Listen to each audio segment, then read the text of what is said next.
देखो बेटा, unit and measurement का क्वेश्चन नंबर 2 जो कि 2021 में ही पूछा गया था। M I right? 2021 में पूछा गया था। ये क्या कह रहे हैं? कह रहे हैं कि साहब रेडवर्क कांस्टेंट की यूनिट बताइए, प्लांक कांस्टेंट की बताइए, magnetic energy per unit volume या डेंसिटी की बताइए, या कोफिशिएंट ऑफ विस्कोसिटी की बताइए। निकालते ऐसे ही है। आपने कहा रेडवर्क में हमको मालूम था कि जब इलेक्ट्रॉन जो है हाइड्रोजन एटम में एक ऑर्बिट से दूसरी ऑर्बिट में जाता था तो ये सूत्र होता था, बामर सीरीज वाला, याद आया? ये तो नंबर हो गया, इसकी तो यूनिट होगी नहीं, तो आर की यूनिट किसके बराबर हो गई? 1/लैम्डा। लैम्डा मेजरमेंट है, लेंथ है, मीटर है, यानी मीटर इनवर्स। कोई है? यस।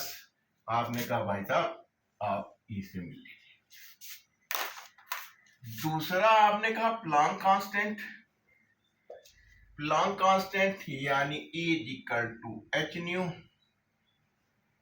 M I right?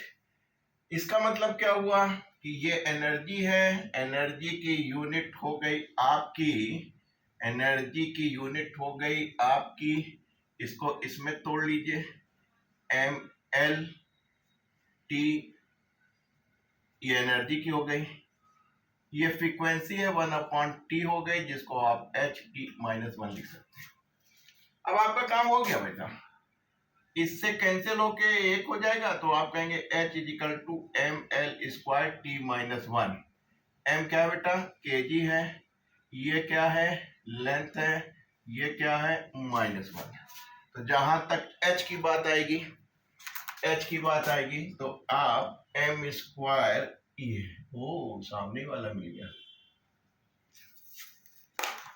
इसको देखिए, इसको ये कह रहे हैं कि ये भाई साहब हमारा जो है magnetic field energy density, magnetic field energy density, density समझ रहे हैं?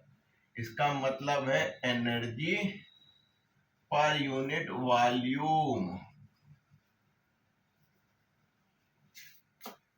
एनर्जी की डायमेंशन बहुत आराम से लिख सकते हैं, F × D, खूब रटाई थी हमने। वॉल्यूम की हो गई L3, बहुत आसान तरीका, इससे काटेंगे ये कट जाएगा, तो ये हो जाएगा ml-1 t-2। दिख रहा है? यस। इसको आप लिख सकते हैं kg मीटर इनवर्स सेकंड की माइनस। है कोई? यस। फोर्थ देखिए मिल रहा है। आप चाहें इसको करें ना करें, आप इसको मिला सकते हैं, लेकिन फिर भी हम बता सकते हैं कि जब आप D के पास पहुंचेंगे, कर दे बेटा, तो आपको स्टोक थ्योरम याद होगी, 6π(r)(b). ये क्या हो गई? फोर्स की डायमेंशन लिख लो, कांस्टेंट की डायमेंशन 1, लेंथ Lt-1। इसको इससे उड़ा लो, ये कट के -1, तो नीटा = m, am I right? e⁻1/L, ml-1 t-1। ये क्या हो गया बेटा? kg metre second. देखिए, तो चीजें आसान है, बस आपको बेसिक्स फार्मूले पता हो और उनका डायमेंशन ml-t में कर लेंगे, तो यूनिट जो आप kg मीटर सेकंड में निकालना है आप उनको कर लेंगे। यानी कि यूनिट का भी सवाल आप डायमेंशन की मदद से कर सकते हैं।